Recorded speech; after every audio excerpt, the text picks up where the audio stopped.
Bismillahirrahmanirrahim. Assalamualaikum warahmatullahi wabarakatuh.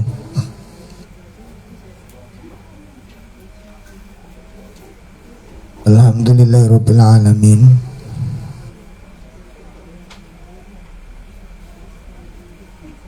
Hamdan katsiran tayyiban mubarakan fi kama yuhibbu rabbuna wa yarda. Asyhadu an la ilaha illallah wahdahu la syarikalah wa asyhadu anna Muhammadan abduhu wa rasuluh. Ya ayyuhalladzina amanu taqullaha haqqa tuqatih wa la tamutunna illa wa antum muslimun.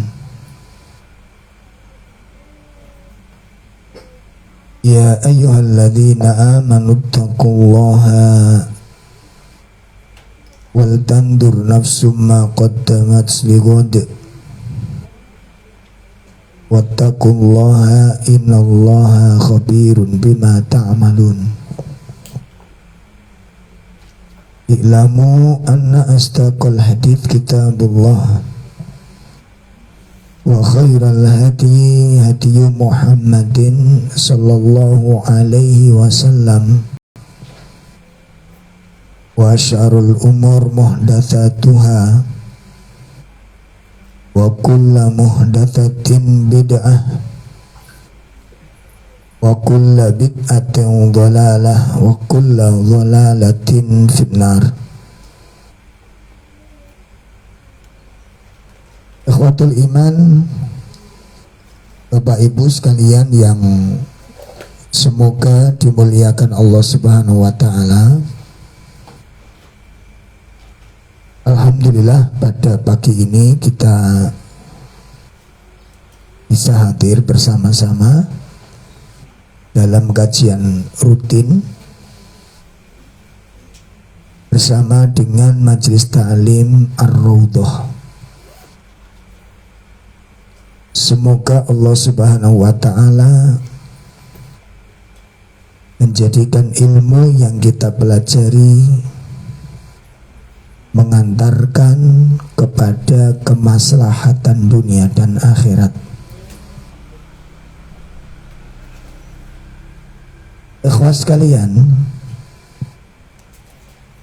menindaklanjuti kajian kita pada bulan sebelumnya berkaitan dengan al-ghaflah, seputar tentang kelalaian.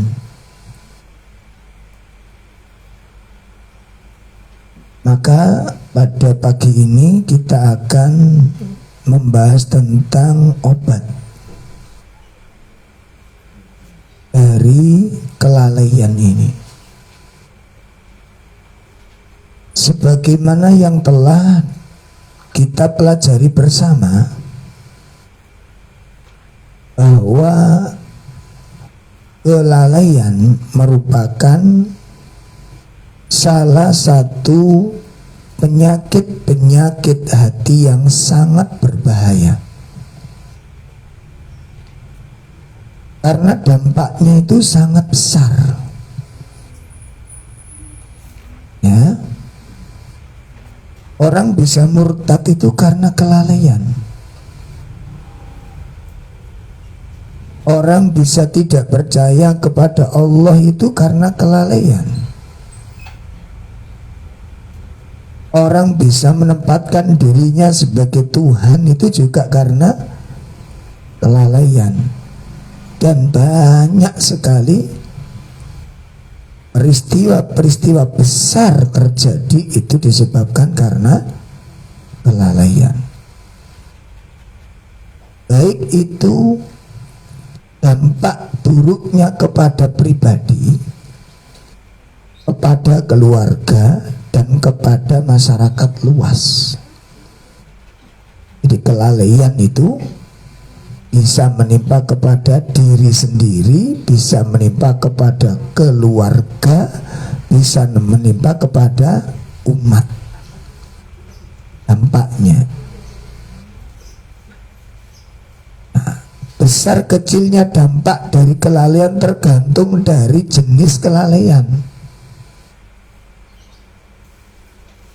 Ya, saya ulangi, besar kecilnya dampak buruk dari kelalaian itu tergantung dari jenis kelalaian yang dialami oleh setiap orang. Karena kelalaian itu macam-macam. Ada yang sifatnya sedikit, sederhana, ada yang cukup besar, dan ada yang sangat besar. Bentuk-bentuk kelalaian yang dialami oleh manusia itu macam-macam. Ya, sampai nanti pada akhirnya orang lupa kepada akhirat, orang lupa kepada azab, orang lupa kepada balasan-balasan. Itu disebabkan oleh penyakit kelalaian. Makanya tergantung dari jenis kelalaiannya, jenis dari kelalaiannya. Oleh karena itu jemaah sekalian yang dimuliakan Allah, maka kelalaian ini tidak boleh dibiarkan. Dia nanti akibatnya itu mengerikan. Akibatnya mengerikan. Nah, oleh karena itu, karena kelalaian itu merupakan penyakit yang berbahaya. Ya, karena kelalaian itu merupakan apa? Penyakit yang sangat berbahaya, maka harus diobati secara serius. Nah, kira-kira apa obatnya? Dan bagaimana cara mengobatinya? Nih, kita akan pelajari, kita nukil dari risalah, dari kajian yang disampaikan oleh Syekh Abdul Razak Al-Badr rahimahullah ta'ala. Apa di antara obat-obat dari penyakit kelalaian ini? Di dalam risalah yang ditulis oleh Syekh Abdul Razak Al-Badr itu ada 5 poin. Ada 5 obat mujarab untuk mengobati kelalaian.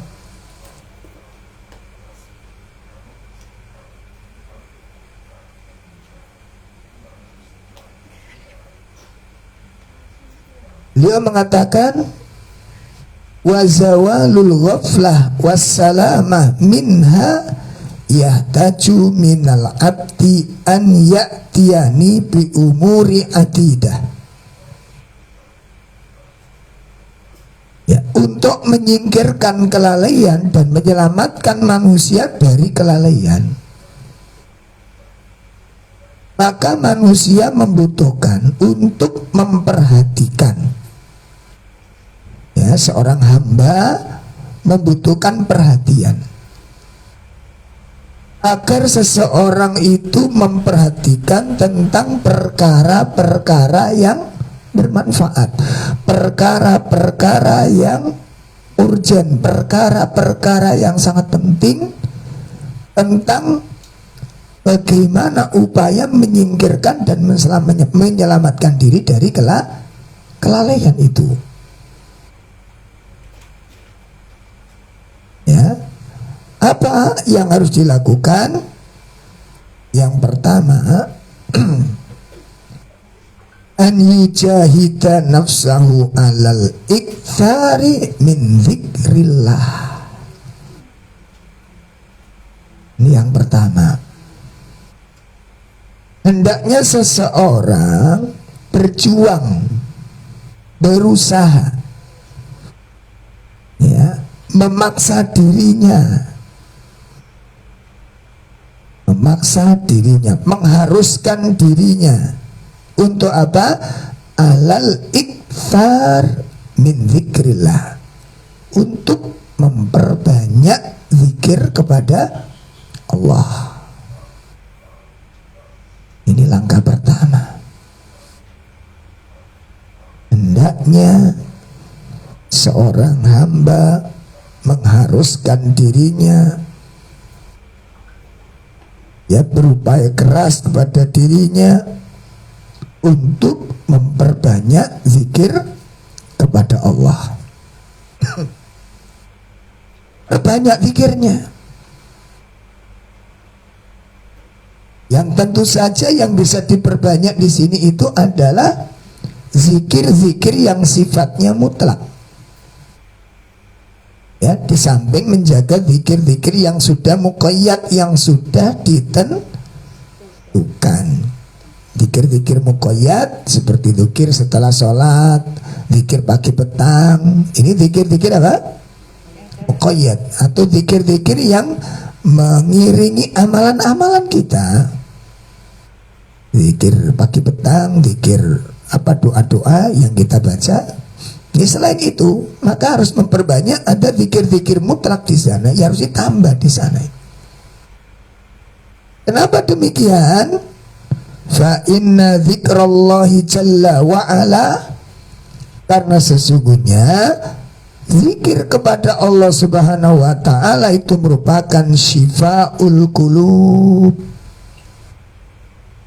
obat yang mujarab bagi hati, min hadhis saqam wa ghairihi minal asqam wa dawa'ulin nufus. Ya, karena sesungguhnya zikir kepada Allah itu merupakan obat dari penyakit-penyakit hati.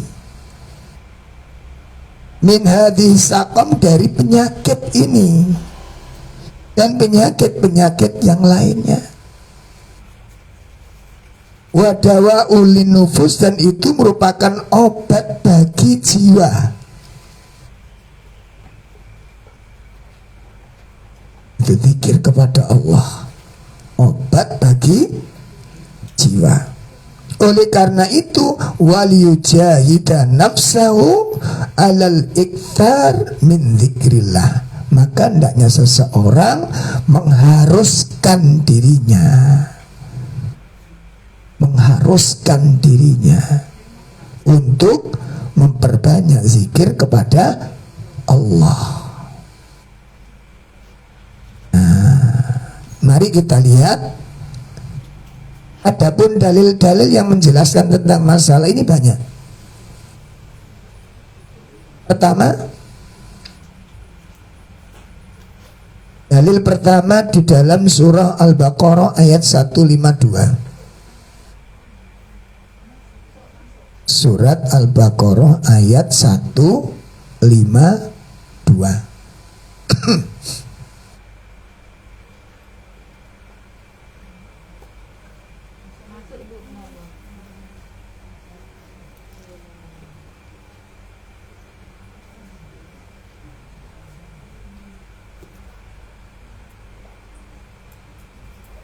Allah Subhanahu wa ta'ala berfirman di dalam surat itu, A'udzu billahi minasy syaithanir rajim.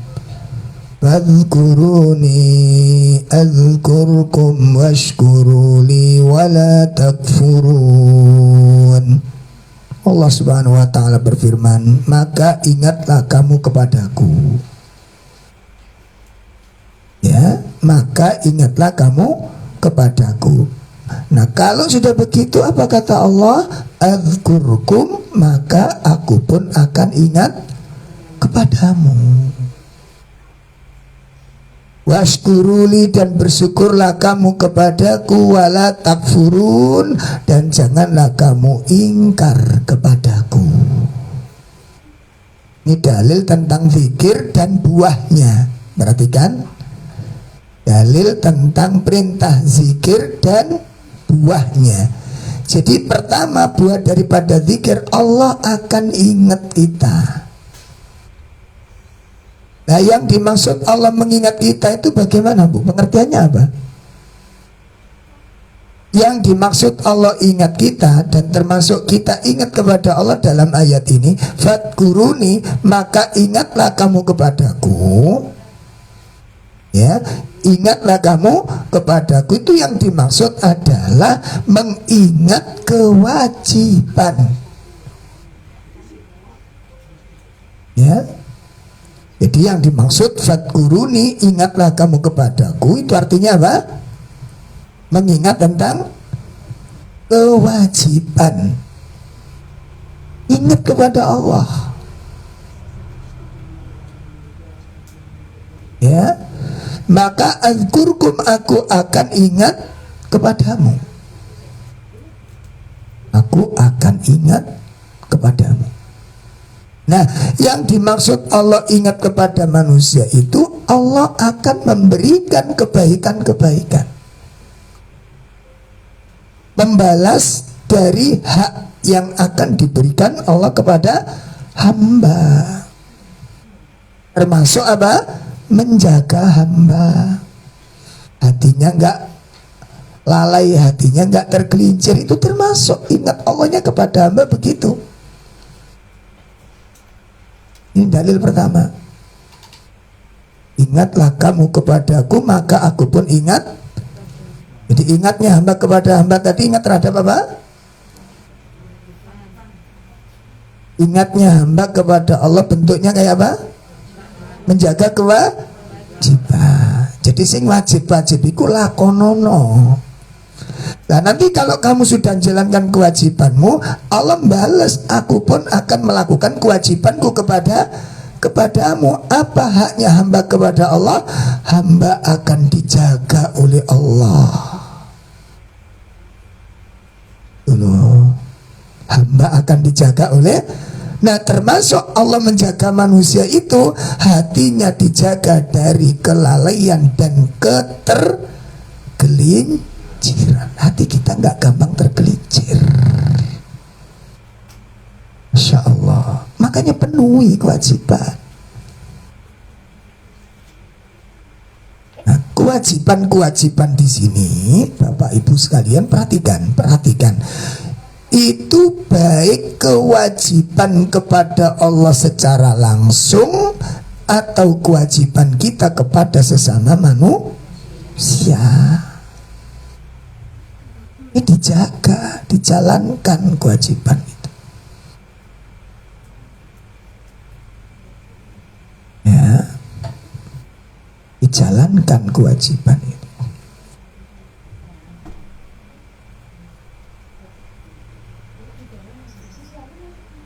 Kalau di dalam masih di dalam aja.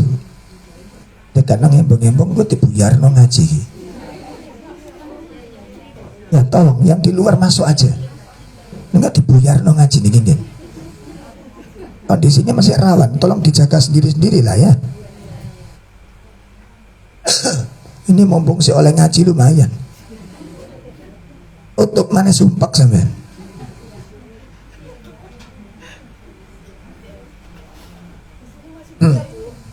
Iya, di dalam masih dosa.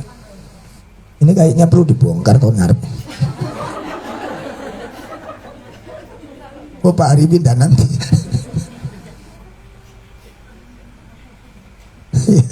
Saya di Surabaya sudah makan 3 rumah yang jadi korban pengajian. Insya Allah. Sudah ya. Jadi ada imbal balik di sana, Allah jaga kita ya. Ini dalil pertama ya. Baik. Yang kedua, dalil kedua. Jadi kalau kita ingat kepada Allah, maka Allah akan ingat. Nah, Allah ingat kepada kita, Allah balas, memenuhi hak-hak kita. Salah satunya apa? Hati kita dijaga oleh Allah dari kelalaian dan ketergelinciran. Ini yang pertama. Yang kedua, perintah zikir dan buahnya. Perintah zikir dan buahnya. Surat Al-Ahzab, surat 33.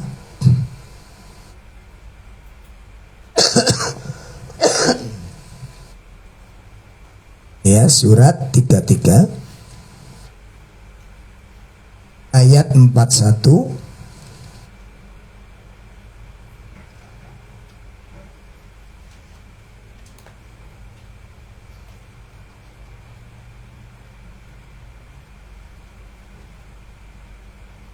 Ayat 42, 41, 42. Ya ayyuhalladzina amanu dzkurullaha dzikran katsira wasabbihuhu bukratan wa asila.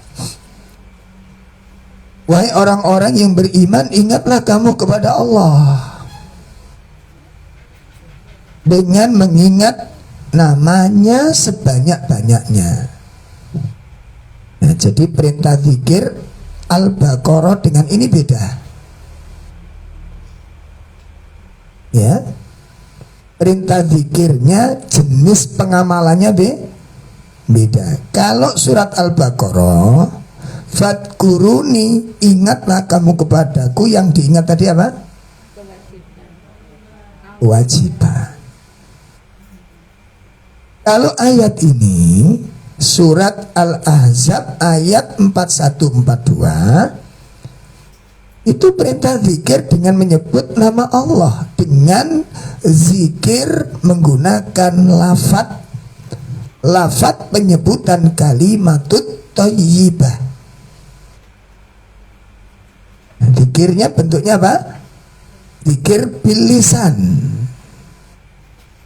Zikir dengan menggunakan lisan, dengan menyebut kalimat-kalimat yang baik. Allah katakan, udzkurullaha dzikran katsira, zikirlah kamu kepada Allah dengan sebanyak-banyaknya, wasabbihuhu bukratan wa asila, dan bertasbihlah kamu kepada Allah.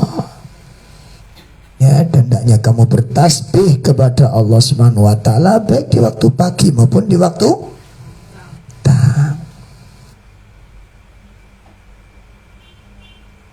Dalil ketiga, surat Al-A'raf pada ayat 205.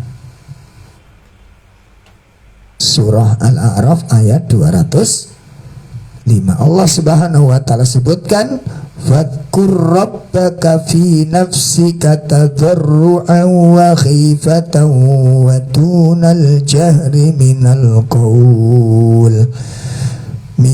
qawli bil ghudwi wal asali wa la takum minal ghafilin.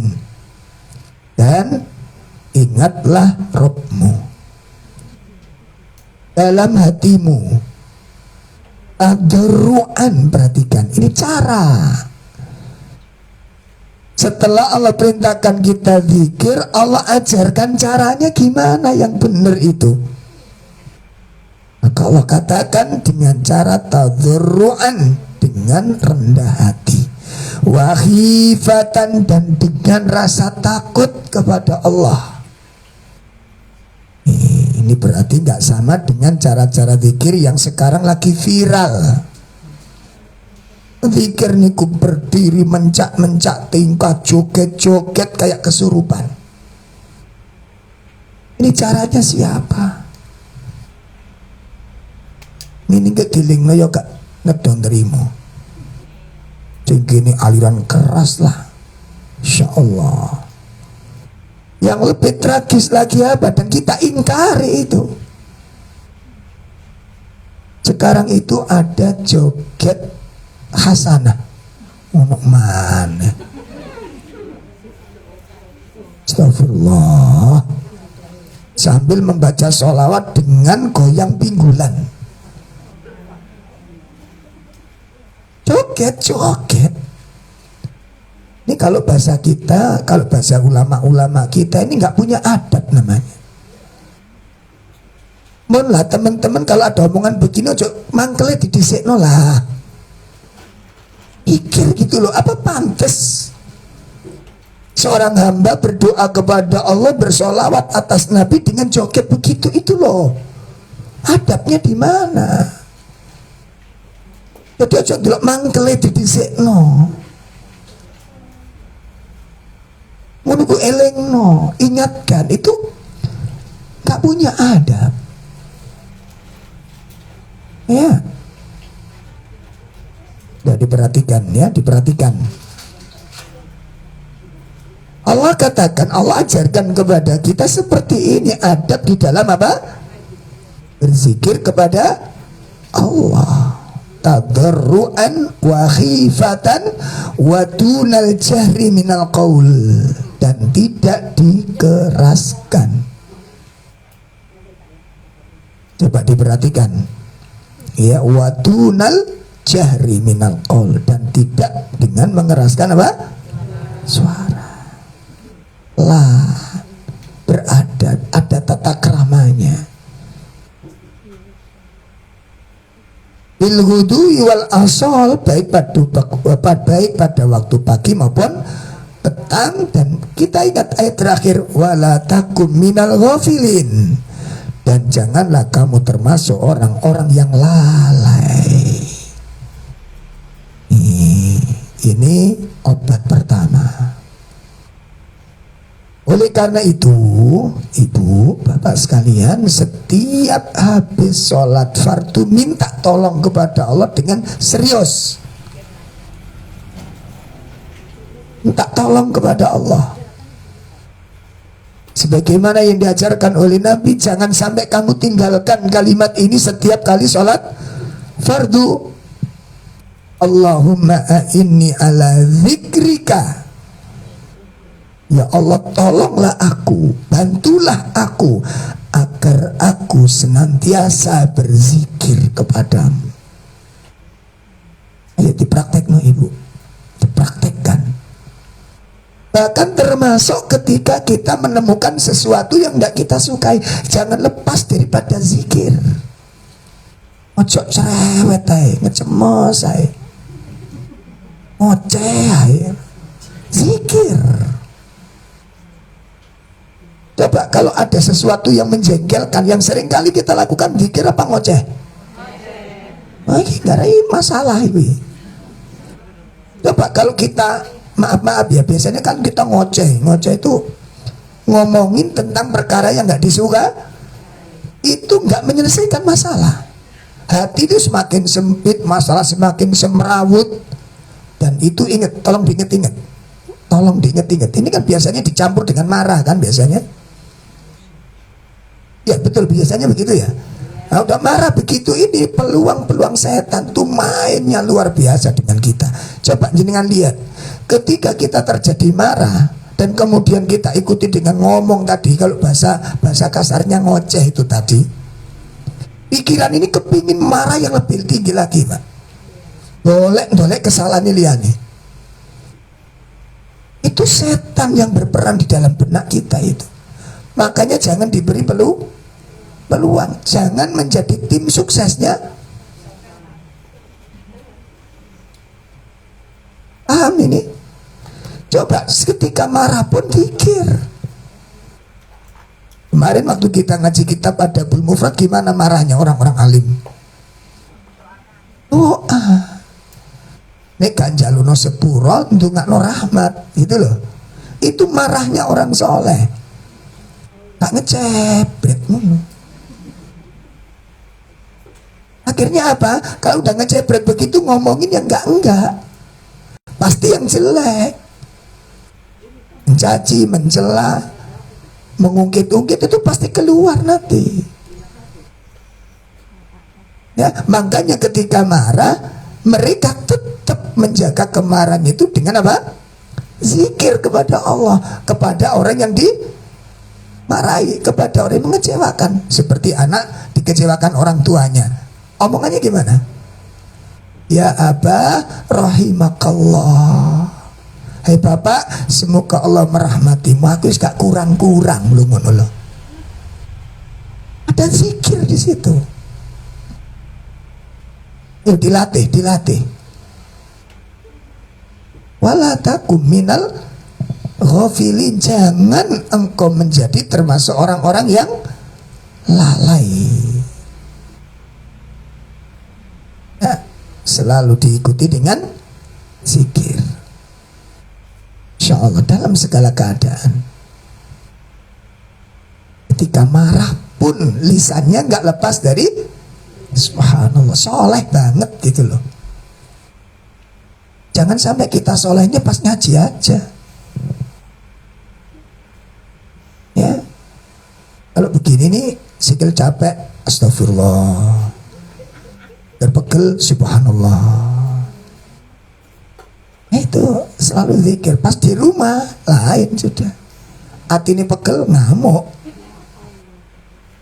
Dilatih. Ya, dilatih. Jadi pas nanti satu misal suami ketemu istrinya kok agak mengecewakan, apa? Ghafarakallah, semoga Allah mengampunimu. Wa rahimakallah, semoga Allah merahmatimu. Aku tadi wong lanang wis gak kurang lu ngono lho. Tapi doa itu ada doa kebaikan ini, pertengkarannya orang soleh. Mangkelnya orang soleh itu yang keluar apa? Kesolihan. Makanya kenapa sih Nabi menggambarkan hendaknya orang mukmin yang benar itu seperti tawon. Coba bayangin, tawon tuh kalau menghinggap, kalau cari makanan pasti yang sehat. Sampai kan sudah ini, kita nggak mau makan yang haram, kita jauhi riba, kita jauhi ini. Itu bagus sudah, engkau metune masalah. Kalau tawon yang keluar madu, obat yang luar biasa. Lah kalau kita keluar cacian nggak cocok harus sing dimut. Sing dimut halal-halal, sing ditokno caci makan. Ini nggak cocok jamaah sekalian. Aku sampai gebrak nih coy. Paham ini? Jadi tawon itu kalau yang dia serap apa? Sari-sari. Nah orang mukmin yang dimakan pasti yang halal-halal. Mestinya yang keluar seperti tawon. Yang keluar itu madu, sehat, obat, vitamin gitu. Bukan cacian, celaan, hujatan, ghibah, namimah. Ini apa gitu loh. Gak pas.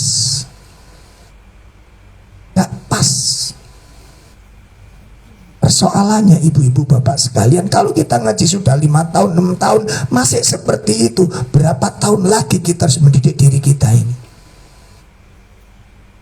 untuk jadi orang-orang yang benar-benar soleh. Itu ini yang pertama, kan kelalaian itu nanti bisa masuk pada masa-masa seperti tadi itu. Ya, saat-saat kena musibah itu bisa tergelincir dalam kelalaian. Makanya kalau kita pelajari, masya Allah, ada orang kecewa, isinya kecewanya apa? Doa. Ya, doa. Paling tidak, kalau kita nggak bisa doa, itu paling tidak selamatkan diri kita dari ucapan-ucapan yang tidak baik. Artinya apa? Diam. Itu sudah maksimal. Marahnya orang mukmin mentok-mentoke wong mukmin nek muring-muring niku napa? Diem. Kenapa? Sebab kalau ngomong mesti jelek. Pernah enggak orang marah ngomong terus sopan? Afwan.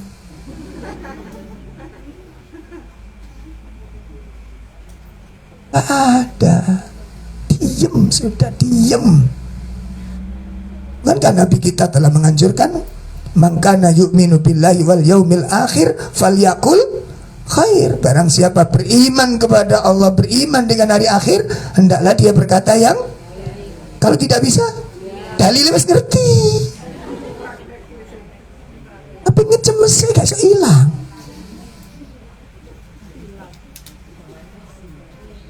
Ngono iku Pak, nek tahu Ibu ngaji kitab sing bab hadis niki sudah Ustaz berkali-kali. Ini cuma jari-jari arah cilik-cilik preketek itu mah.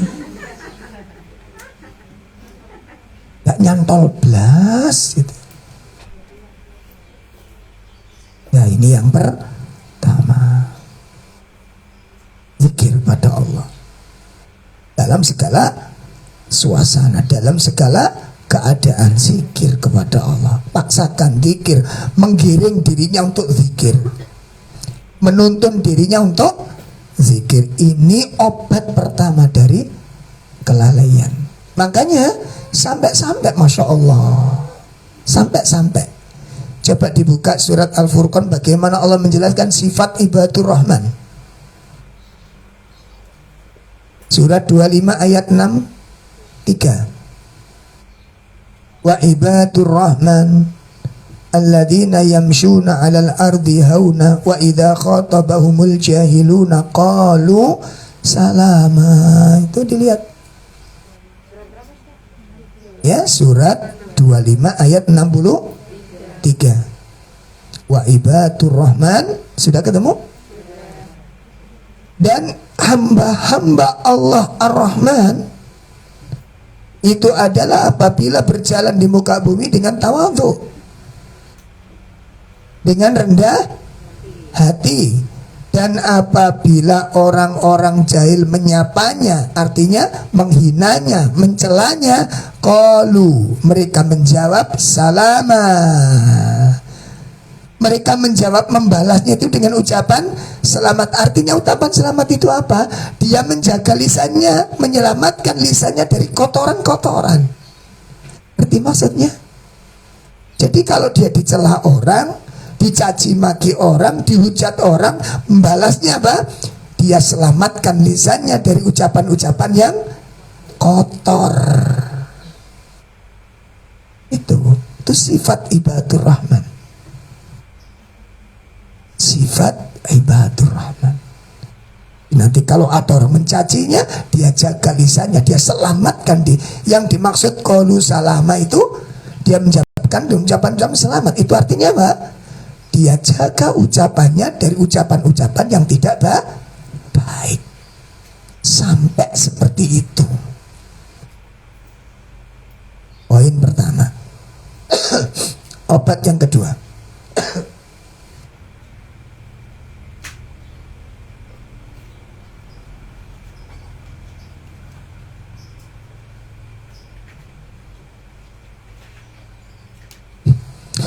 Alaihi ayyataniya bid-du'a wa husnid dharra'ati wa tawajjuhi ilallahi subhanahu wa ta'ala. Masya Allah. Ya, wajib atas seorang hamba untuk benar-benar memperhatikan dengan berdoa kepada Allah, memperhatikan dirinya dengan berdoa kepada Allah. Wa husnid dhara'ati, dan memperbagus ketundukannya kepada Allah, memperbaiki tunduknya kepada Allah. Wa tawajjuhi, dan menghadapkan wajahnya kepada Allah dengan benar, menghadirkan dirinya kepada Allah.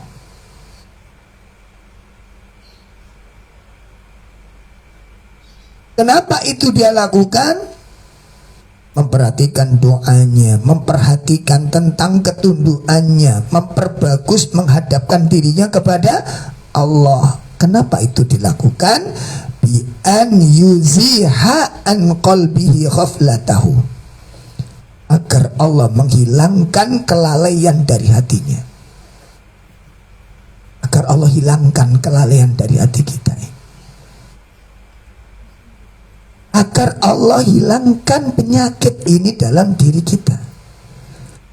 Wa an yusallima qalbahu min hadhil waba, agar Allah menyelamatkan hatinya dari wabah ini.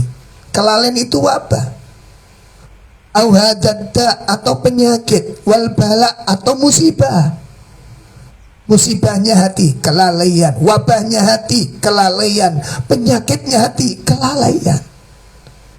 Jadi kelalaian itu merupakan penyakit hati, merupakan wabah, merupakan virus, merupakan musibah.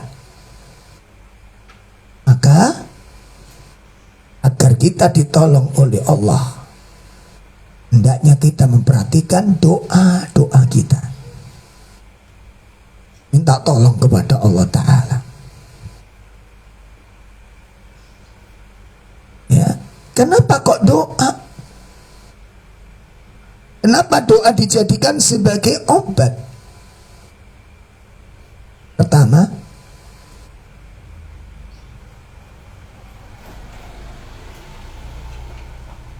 hati manusia itu dalam jari jemarinya Allah.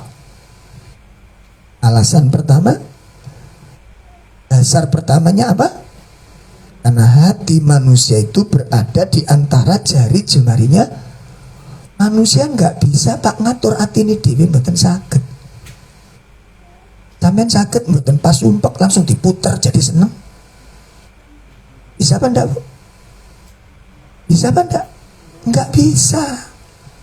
Hati itu berada di antara jari jemarinya Allah. Makanya kalau nasihati teman-teman yang sumpek, wis aja sumpek kae, wolak-walikin hatimu, gak iso.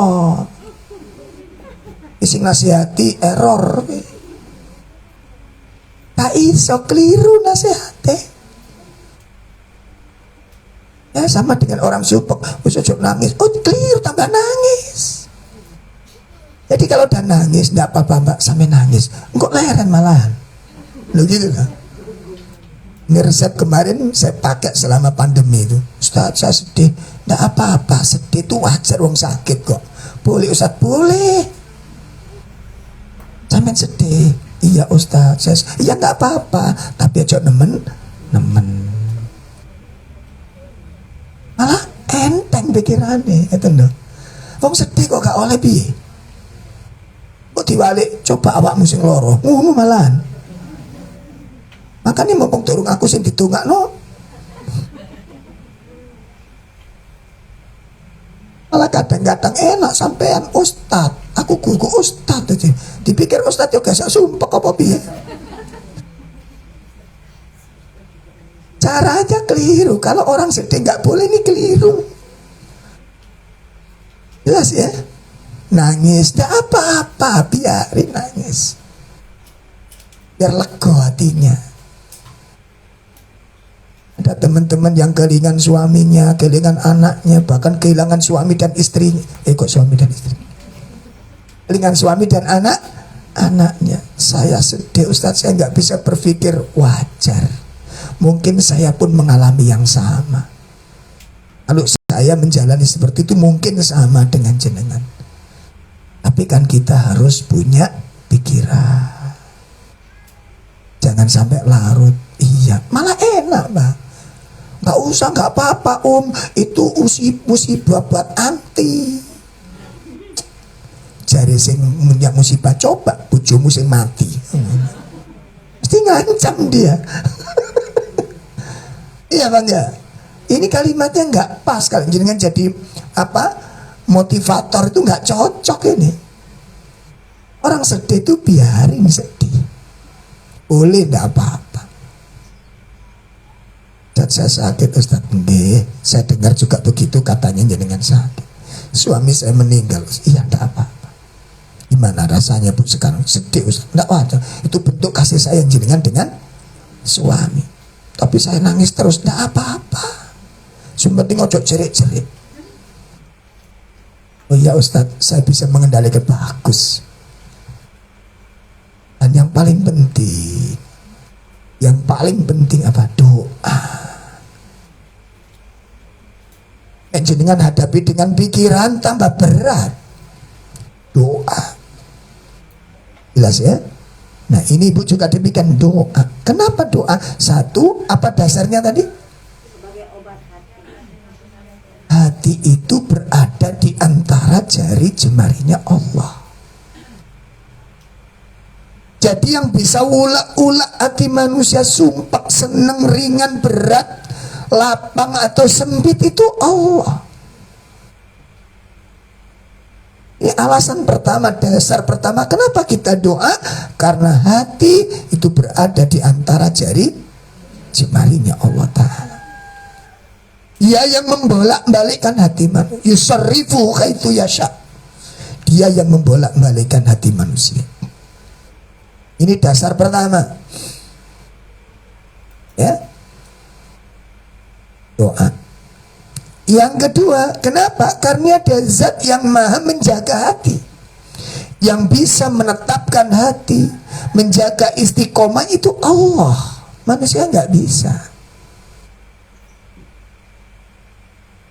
Ya, manusia nggak bisa.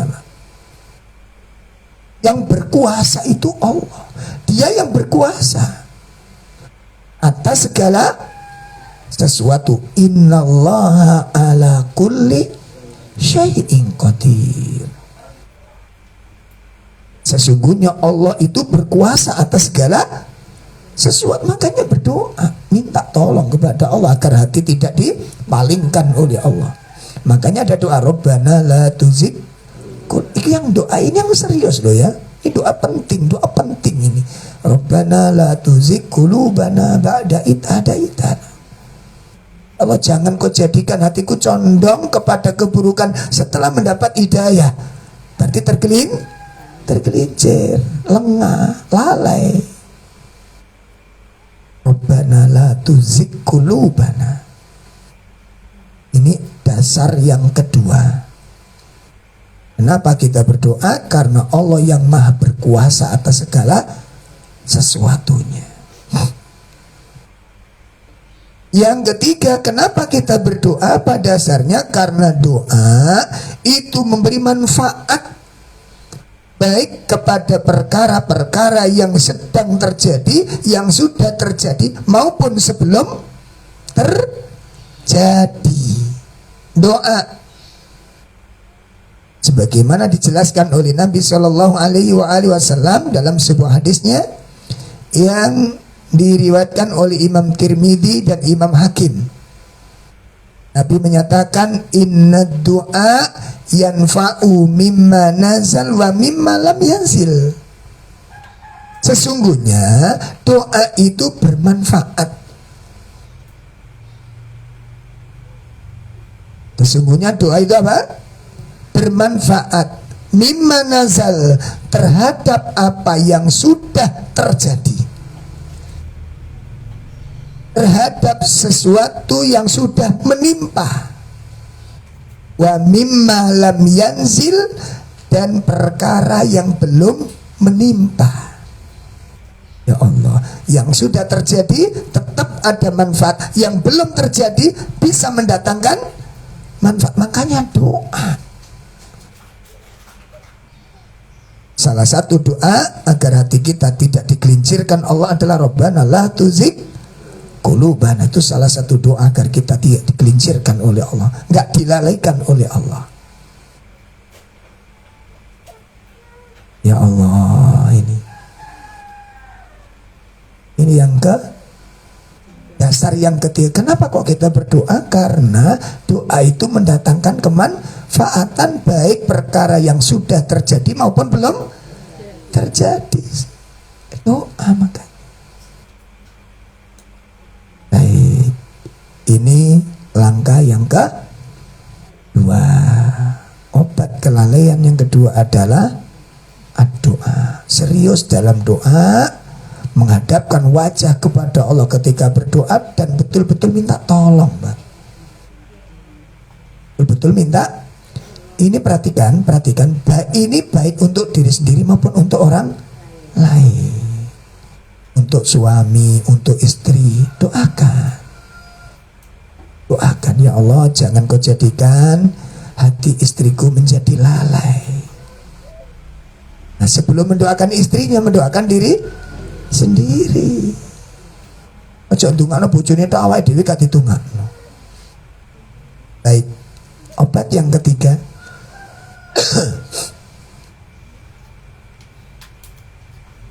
Obat yang ketiga dari kelalaian adalah apa? Liya'taniya bil ilmin nafi'.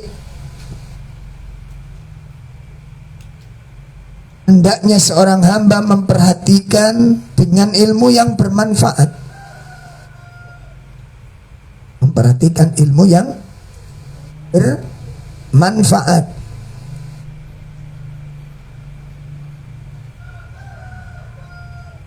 Kenapa kok ilmu yang bermanfaat? Fa innal ulumun nafi'. Karena sesungguhnya ilmu-ilmu yang bermanfaat mustamittah min kitabillah wa sunnati Nabi sallallahu alaihi wasallam. Ya, karena ilmu-ilmu yang bermanfaat itu bersumber dari kitab Allah dan sunnah Nabi sallallahu alaihi wasallam. Karena ilmu-ilmu yang bermanfaat itu bersumber dari kitab Allah dan sunnah Nabi sallallahu alaihi wasallam. Fihi ma, dari keduanya, dari kitab Allah maupun dari sunnah Nabi itu tanfa'un azim, ada manfaat yang sangat besar. Lil qulub, bagi hati-hati manusia. Ya, ilmu yang diambil yang bersumber dari kitab dan sunnah itu memberikan manfaat yang sangat besar bagi hati-hati manusia. Wa syifa'ul lis-sudur, dan akan menjadi obat bagi hati. Tuh, ketemu di sini. Memberi manfaat pada jiwa manusia dengan manfaat yang sangat besar dan akan menjadi obat bagi dada-dada manusia, bagi jiwa-jiwa manusia, sebagaimana disebutkan Allah Ta'ala di dalam surat Yunus pada ayat 57. Surat 10 ayat 57, Allah Subhanahu wa Ta'ala sebutkan, Ya ayyuhan nasu qad ja'atkum mau'idhatum min rabbikum qad ja'atkum mau'idhatum min rabbikum wa shifaa'un lima fis sudur wa hudaw wa rahmatun lil mu'minin. Wahai manusia, telah datang kepada kalian mau'idhah. Ya, telah datang kepada kalian pelajaran. Yang dimaksud adalah Al-Quran. Wa syifa, dan penyembuh. Lima fisudur, terhadap apa saja yang ada di dalam dada manusia. Telah datang kepada kalian Al-Quran dan penyembuh dari segala perkara yang ada di dalam dada manusia. Wahudan warahmah lil mu'minin. Ini dasarnya. Kemudian dijelaskan oleh Nabi Shallallahu Alaihi Wasallam yang diriwayatkan oleh Imam Al-Hakim, di mana Nabi SAW menyebutkan, Inna hadzal Qur'an hablullahil matin. Sesungguhnya Al-Quran itu merupakan tali Allah yang sangat kokoh. Sesungguhnya Al-Quran merupakan apa? Tali Allah yang sangat kokoh. Wa syifa'un nafi', dan obat yang sangat bermanfaat.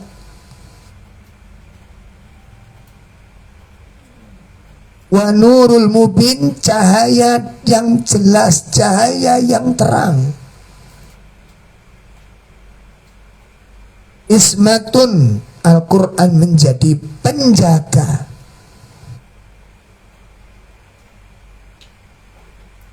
Ya, ismatun liman tamassaka bih, bagi orang yang berpegang teguh dengannya. Jadi orang yang berpegang teguh dengan Al-Quran, dia akan terjaga urusannya. Urusan keluarganya terjaga, urusan ekonominya terjaga. Terjaga kalau orang itu berpegang teguh.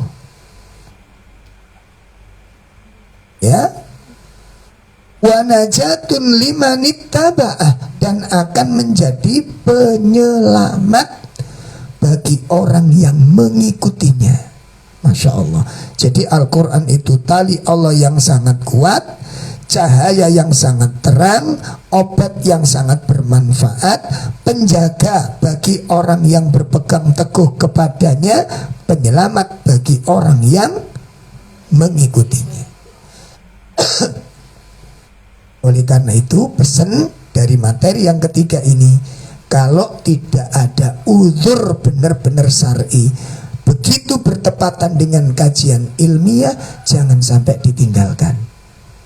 Nek boten bener-bener wonten acara sing penting. Jelas ya? Poin yang ketiga, obat dari kelalaian adalah apa?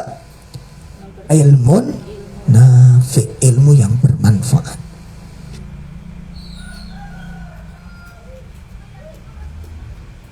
Yang keempat,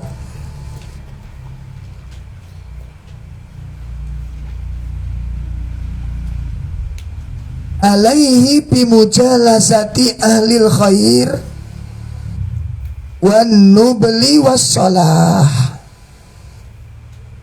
Wajib atas seorang mukmin yang ingin selamat dari kelalaian,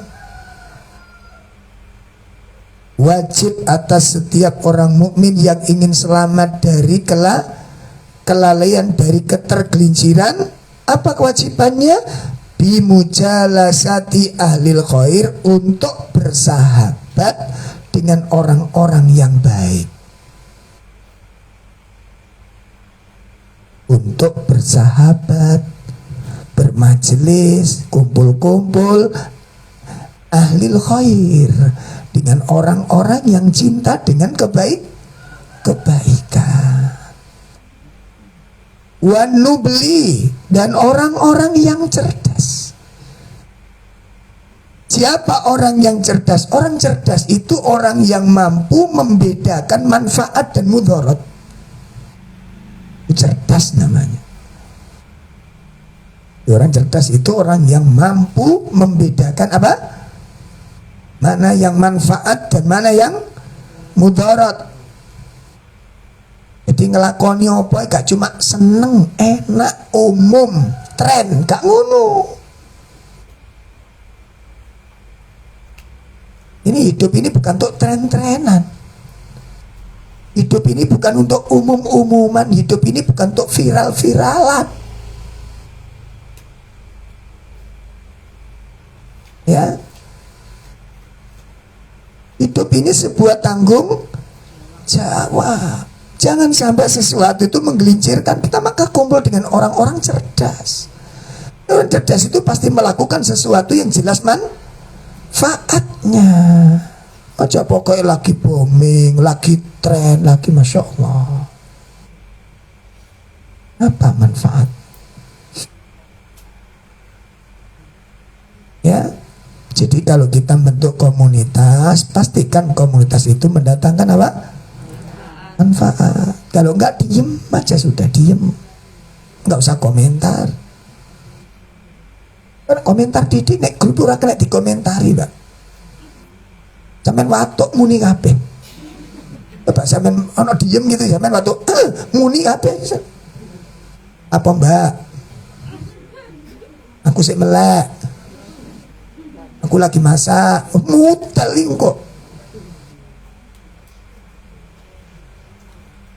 Masya Allah. Sampai ada yang waktunya istirahat pun gak istirahat. Iya.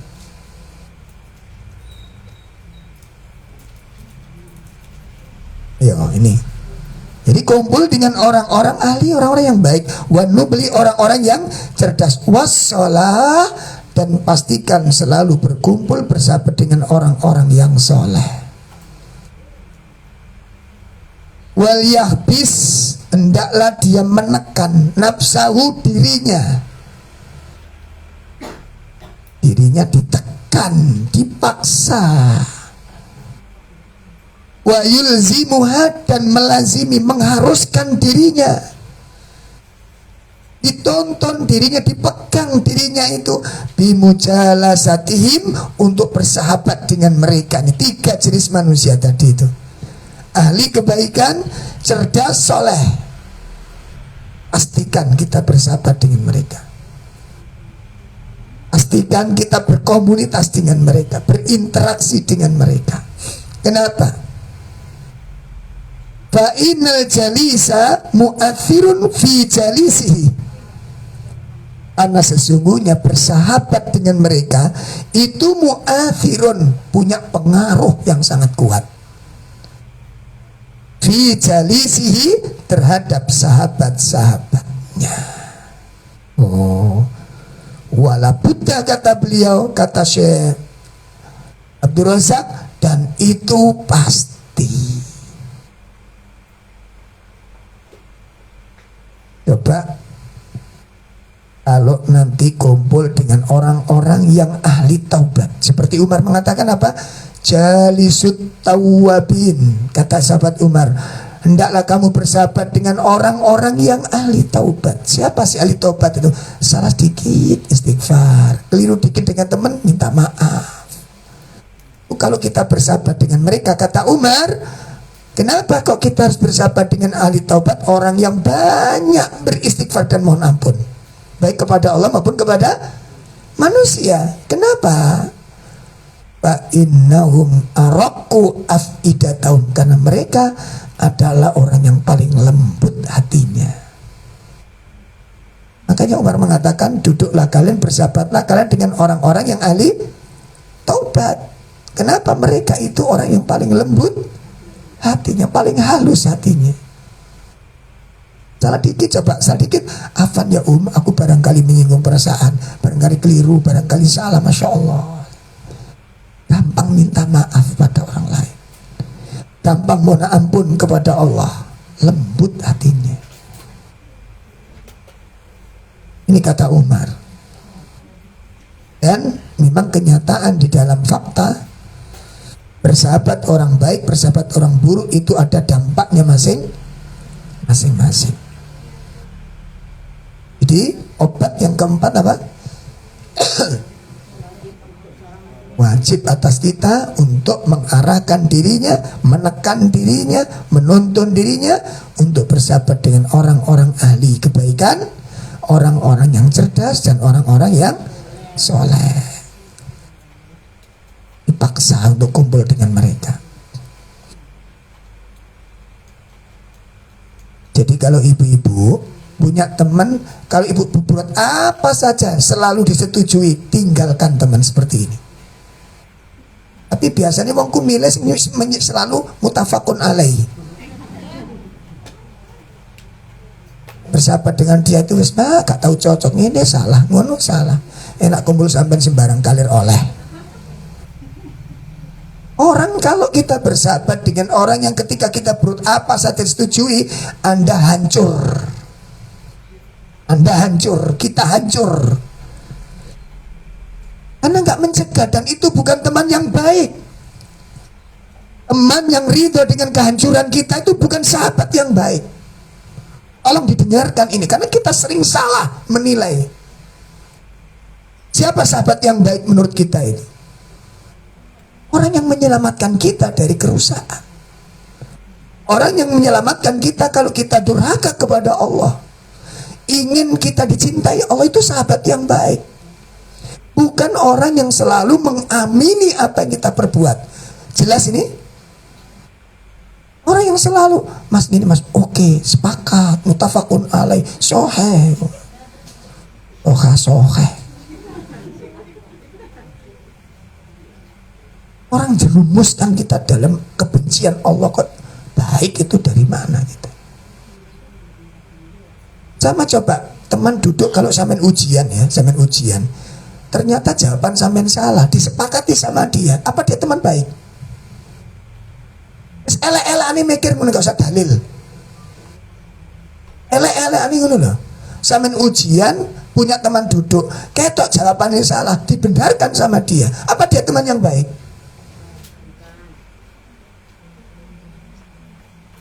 Kita pikirin, siapa teman yang baik? Bahkan kadang-kadang menilai suaminya juga begitu.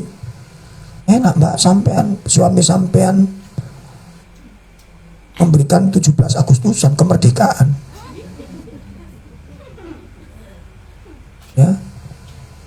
suami saya ini aku gak oleh metu titik, gak oleh brai titik, gak oleh pahing, gak oleh watu, gak oleh ngentut, gak oleh mules aku ndelok bojoku. Anda itu bersyukur kalau punya suami bisa menuntun panjenengan. Di ojo ngono di apa maneh gak oleh. Wis rabi abu janda sembarang kali oleh. Abu janda kan sembarang kali oleh. Mangan kodok, mangan ulo, mangan kere is oleh kabeh. Ya. Insyaallah.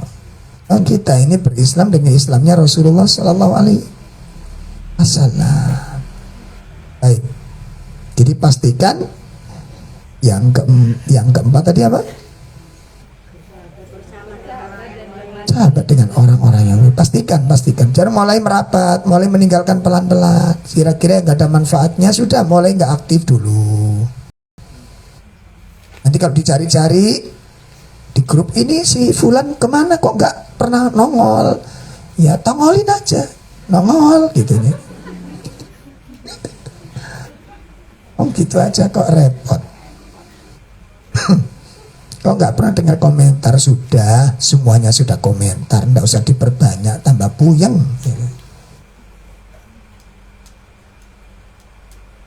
Kalau kita nggak bisa mencegah ya diem, ya. Kecuali kalau teman-teman penyimpangannya baru diingatkan. Terakhir, obat yang kelima dari kelalaian adalah liyughlik al-manafidha allati tusilu bil insan ilal ghaflah. Apa yang kelima? Liyughlik, menutup, al-manafidha, celah-celah, allati tusilu bil insani ilal ghaflah, yang bisa menjerumuskan seseorang dalam kelalaian. Nah, jadi celah-celah, sebab-sebab, pintu-pintu yang menyebabkan orang lain itu ditutup. Wa ma aktsaruha wala siyama fi hadzal zaman. Kata si Abdul Razak, betapa banyaknya ya jenis-jenis perkara yang menjadi celah-celah ini, terutama di zaman kita sekarang.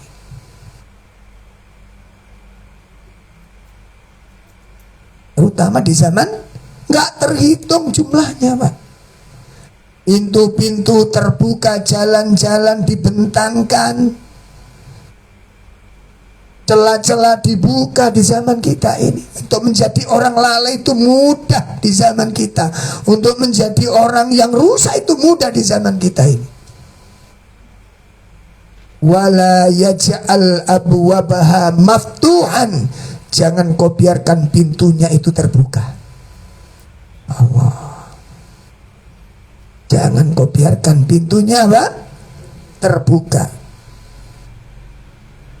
Sehingga kalau sudah terbuka fayusobu, maka dia akan ditimpa bihadal atap, atas kerusakan ini. Kelalaian pasti akan masuk. Ayo coba, ada celah sedikit dibiarkan, nggak segera dibenahi, pasti akan terjerumus. Pasti akan terjerumus.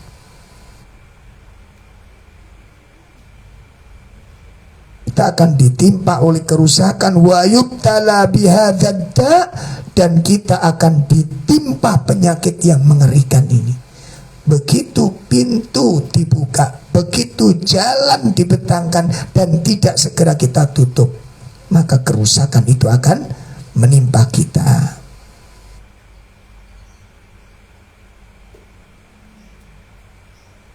Al-ghaflatu fi zamanina katsiran jiddan, kata beliau. Celah-celah kelalaian di zaman kita itu sangat banyak sekali. Wa ma yubtala bihi katsiru minan nas. Dan betapa banyak kelalaian yang ditimpakan oleh Allah kepada manusia ini. Di antaranya apa? Il-julus amamal qanawa. Duduk di depan channel. Ada channel WIV, ada channel apa? Astagfirullah, pintu-pintu kelalaian. Buka, masuk kita. Duduk-duduk di jalan-jalan, membawa sepeda dijejer. Ada spanduk, mak-mak ada di depannya masing-masing bawa sepeda, persis pembalap. Gak masuk nominasi. Yang dicari apa?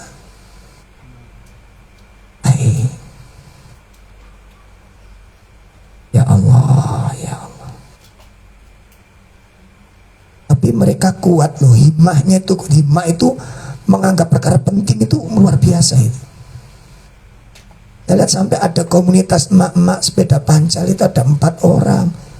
Luar biasanya apa? 4 orang itu seragam. Mulai helmnya sampai kaos kaki, sarung tangannya, Insya Allah. Luar biasa kelalaian menimpa umat ini.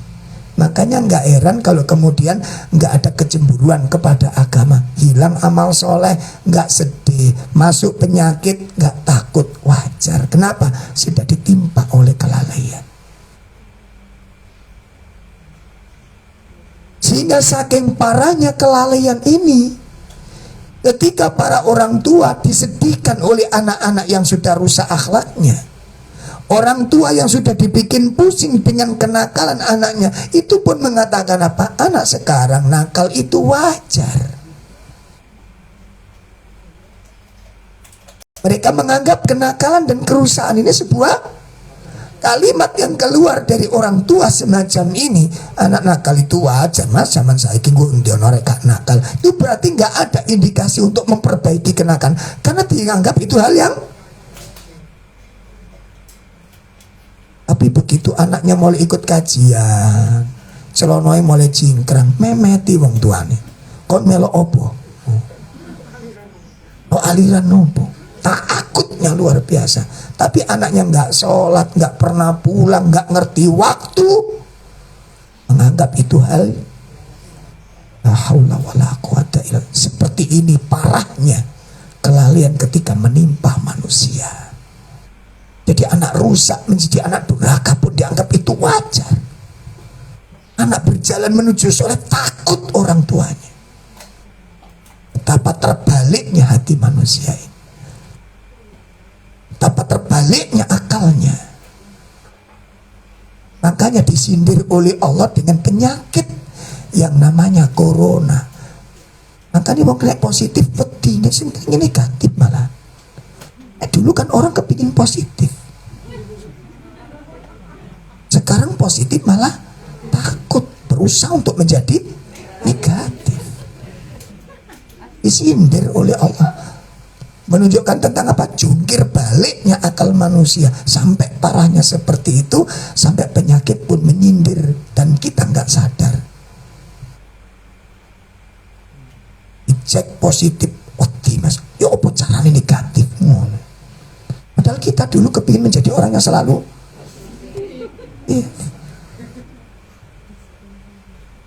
sekarang positif malah diobati supaya jadi. Masya Allah, ini kan sindiran dari Allah Ta'ala tentang terjungkir baliknya akal-akal manusia. Dan itu terjadi mas, terjadi. Jadi anak sok bawa warung, mesti biasa lah tadi. Mana kula niku sing penting mboten model-model nang duduk nang warung pun biasa, salat nggih mboten. Biasa Pak. Jadi anak orang kehilangan kesolehan anak itu enggak takut. Alilahi ini musibah terbesar dan ini dampak dari Allah. Mudah-mudahan dengan kajian-kajian yang kita selenggarakan, dengan majelis-majelis ilmu yang kita hadiri. Allah menyelamatkan kita semua dari penyakit yang sangat berbahaya ini.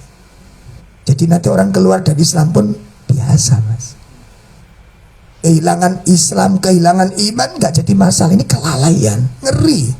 Makanya para ulama mengatakan kelalaian penyakit yang paling berbahaya. Makanya harus segera diobati. Ada berapa obatnya tadi? Pertama, memaksa diri untuk berzikir. hendaknya senantiasa memperbanyak. Yes. Saya mohon kalau sudah tahu, ojo dicatat toh. Ya, karena obat itu nggak akan bermanfaat kalau cuma diketahui resepnya saja. Sama dengan orang sakit mencret, sudah punya obatnya dan tahu aturannya, cuma dibaca aja. Pagi minum 1, siang minum 1, sore minum 1. Tapi obatnya nggak ya tetap moncrot. Jadi kita selama ini dalil iku wis ngerti, hadis wis ngerti, cuma durung diombe hadise. Nah, ini yang pertama, jadi memperbanyak zikir. Yang kedua, berdoa dengan menghadapkan diri sepenuh hati kepada Allah, dengan memperbaiki ketundukan dan menghadapkan wajah diri kita kepada Allah. Ya, kemudian yang ketiga apa tadi? Memperhatikan ilmu yang artinya apa? Selalu mencarinya, selalu minta bertambahnya ilmu yang bermanfaat. Ilmu yang bersumber dari kitab Allah dan sunnah itu merupakan obat bagi hati, penyembuh bagi jiwa. Kemudian yang ketiga, yang keempat, hendaknya kita bersahabat dengan orang-orang yang baik, orang-orang yang soleh, orang-orang yang cerdas. Ya. Kemudian yang kelima, menutup celah-celah yang menjadikan orang terjerumus di dalam. Makanya manajemen, Bu, harus yang paling mendasar begini, Bu, ya. Yang paling mendasar untuk bisa mengawali perubahan yang lebih baik itu adalah kuwatul azimah, kuatnya tekad kita. Tekad. Orang mengatakan anu sulit, Ustaz, saya mulai tekadnya kurang. Itu aja kok. Nek kula mbek sampean niku memang kemauannya rendah untuk menjadi orang baik, apapun jadi sulit. Orang itu dari dirinya kok. Seperti ngaji begini ini. Kan ini kita sudah ngotot, sudah tekankan, diumpan, sampaikan. Tapi apa artinya saya ngotot, saya menyerukan, menekan, tapi kalau yang bersangkutan tidak keinginan untuk berubah, lebih nggak ada manfaatnya. Sama dengan orang berobat ke dokter, dokter sudah wanti-wanti, Bu, diterapi nggih, tolong ini jangan dimakan dulu, yang ini jangan dikonsumsi dulu untuk sementara waktu, dengan konsumsi yang biasa-biasa aja. Ini demi kesehatan sampean, Bu, diinget-inget nggih, tak iki catatan, Bu, nggih, nanti jadwalnya makan apa saja. Apa artinya dokter yang begitu serius tapi kalau pasiennya nggak ingin sembuh? Apa artinya dokter itu mati-matian begitu? Gak ada artinya. Jelas ini? Makanya keberadaan Ustadz di sini jangan dijadikan kebanggaan. Oh, Ustadz ini saya sudah kan ikut di majelis saya, Ustadz Syafiq, Ustadz Firanda, Ustadz nek perlu tekan Ustadz dari luar dunia. Terus mati-mati undangan. Gak ada manfaatnya. Kalau di dalam diri kita rendah kemauannya untuk berubah lebih baik. Paham ini? Walaupun ustadz-ustadz tidak ternama, walaupun ustadz-ustadz tidak viral, tapi yang dibawakan itu manfaat dan jelas dalil dasarnya, tidak membawa syubhat, dan kita punya keinginan yang kuat untuk jadi lebih baik, maka manfaat ilmunya. Jadi yang paling mendasar apa di sini? Kemauan yang himmah, ya, himmah, obsesi, cita-cita yang kuat. yang paling mendasar. Baik, ini yang bisa kami sampaikan, kurang lebih mohon maaf yang sebesar-besarnya. Dan untuk materi Selasa pertama di bulan depan adalah 10 tanda orang ditinggalkan oleh Allah Ta'ala. Ya Allah, ditinggalkan oleh Allah Ta'ala. Na'udzubillah, ini musibah paling mengerikan. Kita bisa bayangkan kalau kita ditinggalkan Ustadz aja, dicuekin Ustadz, gak diwawu Ustadz, ngeri. Ini gak Allah ya enggak. Nanti akan kita bahas perkara penting ini dan wajib kita memahami masalah tersebut. Jangan sampai kita termasuk dari orang-orang yang ditinggalkan oleh Allah Subhanahu wa Ta'ala. Nah.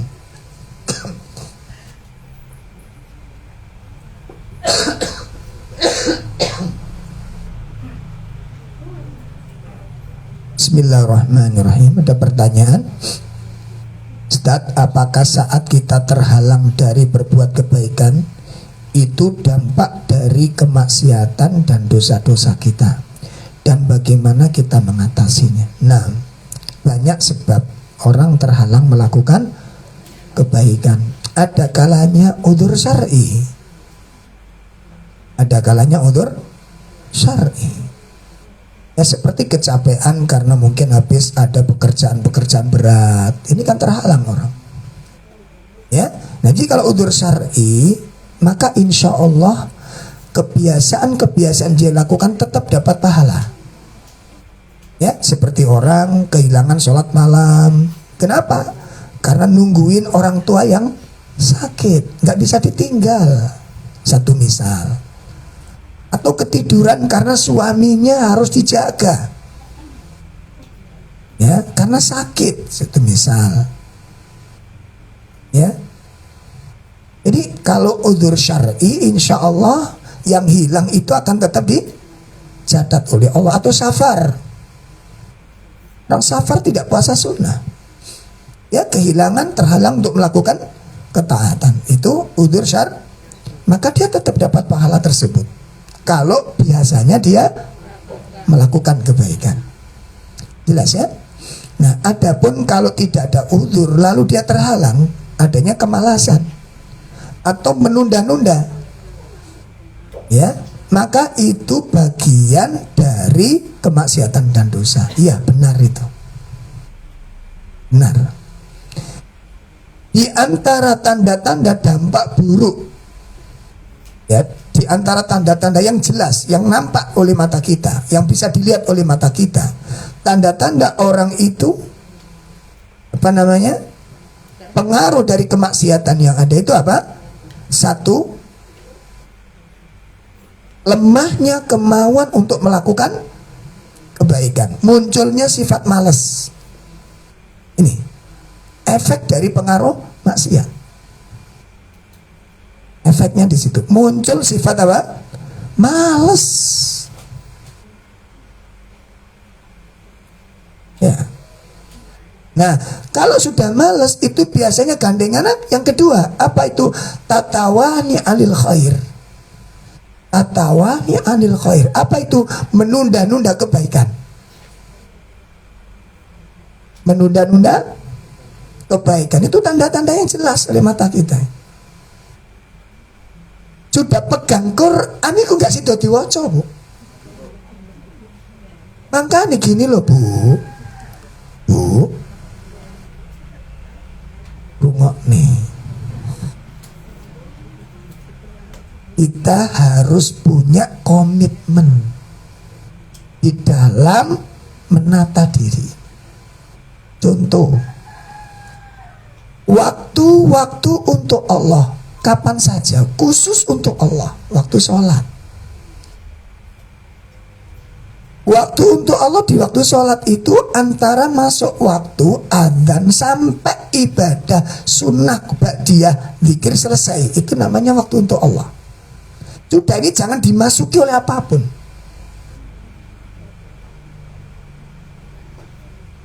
Nanti kalau jenengan tidak keberatan, jenengan buka YouTube, detik-detik Syekh Abdul Razak muda dinasehati Syekh Utsaimin. Itu kisahnya menarik. Kisahnya menarik. Perkara simpel Bu, sederhana. Dan itu kelihatannya nggak ada pelanggaran, tapi ternyata ngelanggar gitu. Apa? Jadi waktu Syekh Abdul Razak masih muda, itu kan belajarnya di ma'hadnya Syekh Utsaimin. Belajar di ma'hadnya Syekh Utsaimin, di masjidnya, ngaji di masjid beliaunya. Nah begitu masuk adzan kan biasanya jeda kan, pengajian jeda dulu, mendengarkan apa?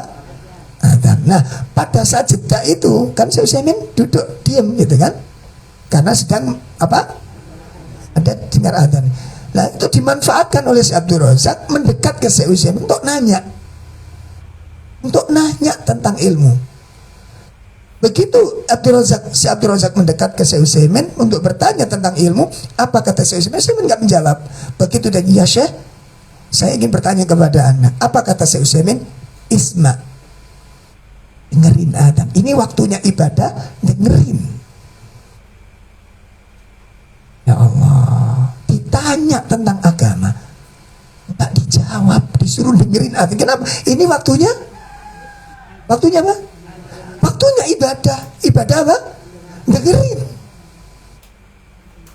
Kan Nabi menyuruh. Kalau dengar adzan ngapain? Kita disuruh ngapain? Dengerin. Yang kedua disuruh jawab. Nek ditakoni, iso dengerin? Iso jawab? Itu ditanya tentang agama. Gimana kalau WA? Sing takon lontong, takon regone barang. Ini nanya agama. Kenapa? Ini bukan waktunya soal jam, ini waktunya dengerin. Subhanallah. Dan ini kita anggap biasa, kita terjadi di rumah itu. Kita dengar adzan, ngobrol suami istri, tanyaan, nggak dengerin. Makanya syariat itu satu-satu hilang nanti kan. Satu persatu sunnah-sunnah Nabi mati di rumahnya orang ngaji sunnah. Akan di masjid-masjid kita. Saya kritik ke teman-teman, saya sampaikan materi ini. Karena saya belajar untuk seperti itu. Di rumah pun kita mainan anak-anak, ayo adzan, dengerin adzan. Habis adzan. Dilatih. Nah, nyata niki kok bagi wong awam aneh misal. Wong titik gak oleh. Ngono gak aneh. Makanya karena meremehkan inilah, nanti satu persatu sunnah itu hilang. Sekarang kalau orang sudah gak memperhatikan masalah itu, ngobrol biasa nggak? Di pengajian-pengajian sunnah, begitu berhenti adzan waktu zuhur, enak aja ngomong gitu. Nah ini kita coba, kita latih diri kita, ada manajemen. Subuh juga begitu. Wis pokoknya mari subuhku sak durunge ibadah ritual pagi selesai, yang doi ini nggak usah dipegang. Doi nggak usah dipegang gitu. WA kok kan kena. Kalau nggak dijawab nanti tuh meledos lah. Enggak toh? Nanti gitu loh. Tapi nggak enak ibu. Delok tok, nggak enak delok tok nih. Asar. 90 pesan, Masya Allah. Opo hai. Nah, saya kakek model dari bersihkan chat, tes bersih sudah, nggak langsung diwaca. Saya cuma gitu-gitu aja yang disetel. Insya Allah. Coba ayo kita komitmen. Kita mau nggak komitmen? Ayo dilatihnya tadi kita mboten langsung bunyi, dilatih kemudian apa? Dibiasakan. Diri kita sendiri aja dulu. Jadi yang komitmen, yang kuat, dikuatkan, dimatengi misalnya gitu loh. Saya pun begitu kalau ngaji dulu kan sempat ya Allah begitu sadar. Makanya membaca riwayat itu penting. Itu ada kasus dua, saya Abdul Razak itu ditegur oleh Syekh Utsaimin. Makanya beliau tuh Masya Allah sampai hati-hatinya sekarang. Abdul Razak itu. Coba lu nanya tentang agama, begitu mendengar adzan mana yang didahulukan? Raga. Isma, ini mendidik. Ternyata apa efeknya, Mak? Orang kalau dari awal mengikuti ritual adzan itu sesuai dengan kapan. Nanti waktu sholat hatinya sudah sangat siap menghadap Allah itu. Kenapa kita sholatnya marat-marit? Karena nggak ada persiapan sebelumnya untuk menghadap kepada Allah. Mikir ini, mikir itu, WA dagangan, WA janjian, WA utang-utangan, WA kreditan. Begitu sholat, apa yang ada di benak kita? Kredit, janji, semayan. Betul apa enggak? Itu memenuhi pikiran kita ketika jadi sholat itu full, itu dalam kelalaian kita. Full dalam kelalaian. Terus apa sing dijaga no panek sholat itu penuh kelalaian. Nopo sing dijaga no dari sholat. Makanya mungkin inilah sholat tidak menjadikan hati kita lembut karena sholatnya dalam zikir tapi lalai, zikir tapi lalai. Ya Allah, jangan sampai terjadi. Ini kasus pertama. Kasus kedua, ketika sholat pertama kali Syekh Abdul Razak di masjid tersebut. Sholat pertama kali dan baru pertama kali ketemu Syekh Al-Utsaimin. Karena jenenge nom-noman itu kan dodono apa nih? Tendele serius kan gitu, dekat dengan Syekh kan gitu kan. Ada egonya itu apa? Tinggi, Pak. Nah, ditunjukkan bersemangatnya ingin cari tahu ilmunya itu luar biasa Syekh Abdul Razak itu. Begitu habis selesai sholat, Assalamualaikum, Assalamualaikum, Syekh Utsaimin menghadap ke jamaah, zikir kepada Allah Ta'ala. Syekh Abdul Razak mendekat, nanya ilmu tentang agama. Ya Syekh, saya ingin bertanya tentang sesuatu dalam ilmu agama tadi. Apa kata Syekh Abdul Razak begitu mau ditanya?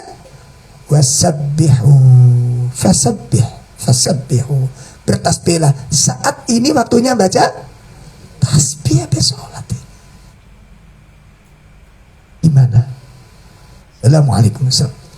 Astaghfirullahaladzim alladzi la ilaha illa huwal hayyul qayyum la ta'khudhuhu sinatun wa la naum. Apunten, ini orang-orang tidak punya adab kepada Allah, rusak akhlaknya, buruk perangainya. Tolong dijamkan baik-baik. Kita pakai topeng-topeng orang soleh, tapi hati kita menghina Allah. Pantaskah kita beristighfar, minta mohon maaf kepada Allah sambil gak butuh dengan ampunan? Pantas gak? Ini akhlaknya orang-orang yang tidak benar. Coba jenengan datang ke apa personalia, dipanggil oleh direktur utama, pas dipanggil direktur, oh enggak Pak, oh enggak, kenapa Pak? Pak, tak tampil WA nggih. Ibu, karena kesalahan kita dipanggil untuk minta maaf apa enggak, pernyataan gitu. Iya Pak, saya minta maaf ya dengan jenengan karena saya kemarin salah.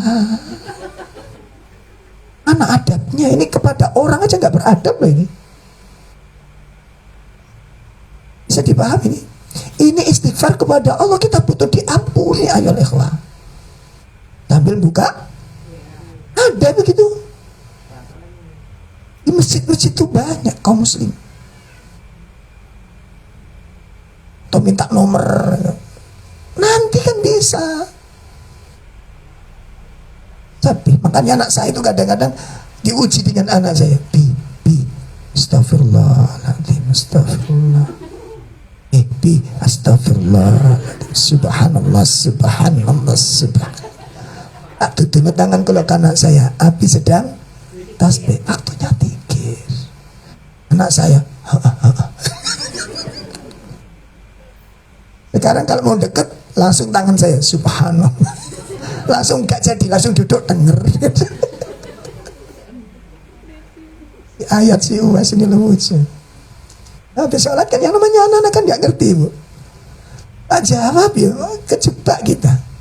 Makanya Syekh Utsaimin ketika ditanya langsung apa? Sabbih, bertasbih.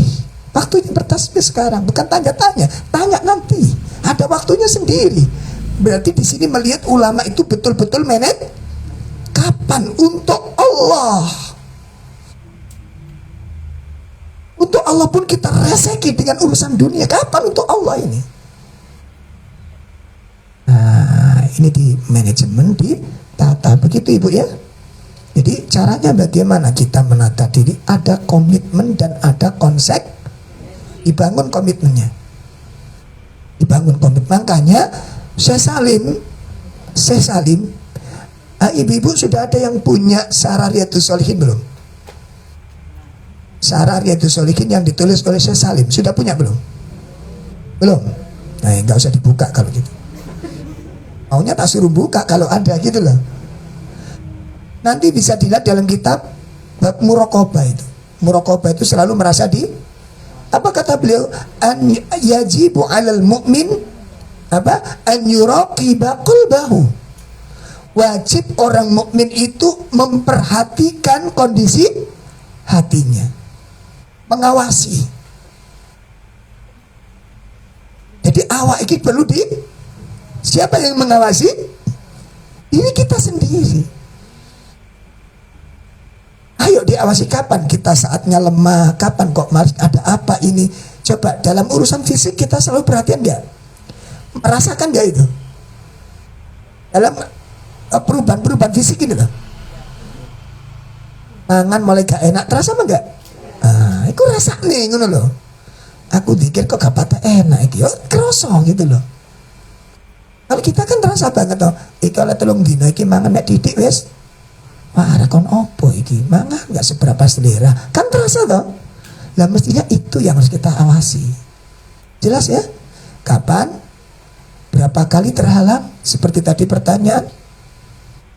Nah, ibadah apa saja yang sudah mulai tergeser? Nah, ini hendaknya diperhatikan. Kalau orang memperhatikan dan ya Allah, mulai ada keresahan. Ya Allah, kok saya kemarin gak baca Quran sama sekali. Kemarin ada apa kemarin? Hari ini evaluasi, ya Allah, kok kemarin gak baca. Ini rasa, itu tanda-tanda hidupnya hati. Ya, walaupun kehilangan amal, tapi terasa itu tanda-tanda hatinya hidup. Rumongso kelangan mas. Sing bahaya itu kalau kehilangan amal dan hatinya tidak merasa. Kalau itu yang bahaya.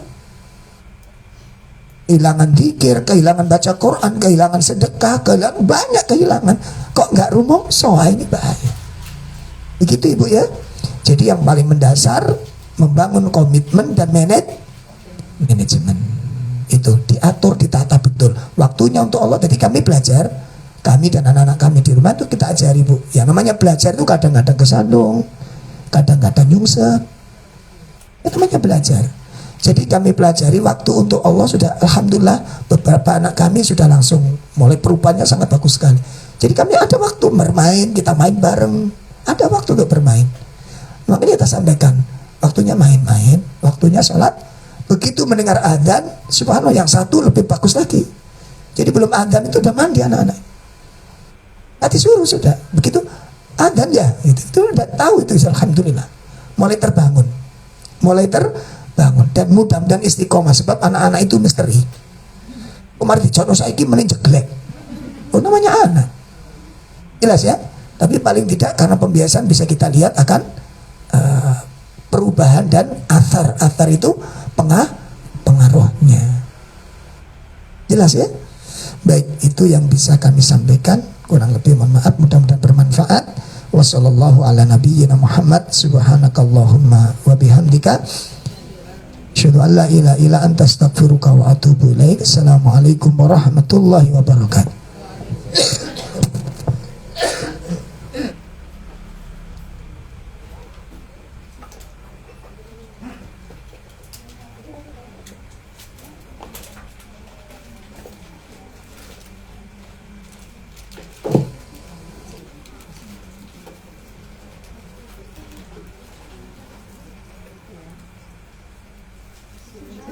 Itu yang lain.